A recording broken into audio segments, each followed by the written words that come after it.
ang tunay na pangalan ng Diyos at ni Jesus. Sa panahon ni Kristo o Jesus Christ ay wala pang titik J o hindi pa naiimbento ang letrang J sa Hebrew, Aramaic at kahit sa lumang Latin.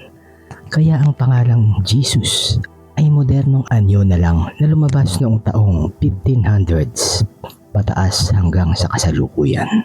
Pangalan ng Diyos o Diyos Ama, YHWH.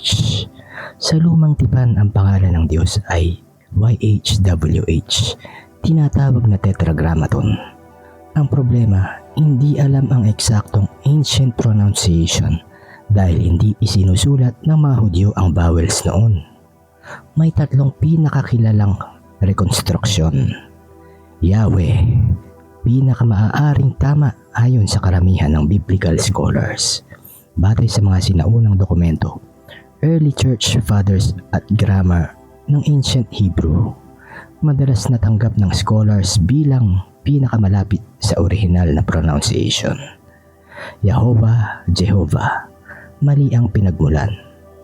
Galing sa pinaghalong YHWH plus vowels ng Adonai. Kaya lumabas ang Yehovah. At nung nag-evolve ang J, naging Jehovah. Kilala sa modern Christianity pero hindi ito ancient name. Pangalan ng Messiah, ni Jesus o ng Diyos Anak. Ang tunay na pangalan niya sa panahon niya ay Hebrew, Aramaic, hindi Greek o English. Yeshua, ito ang pinakatanggap na historical name ni Jesus. Short form ng Yehoshua o Joshua. Ginamit ng mga Hudyo noong 1st century. Ito ang pinakamalapit na name na talagang ginamit sa totoong buhay ni Jesus. Yeshua, Yahuwah, mga modern reconstruction. Walang manuscript evidence na ganito ang actual spelling noong 1st century. Kadalasan mula sa sacred name movement noong 1900s. Hindi kilala sa Jewish or historical scholarship.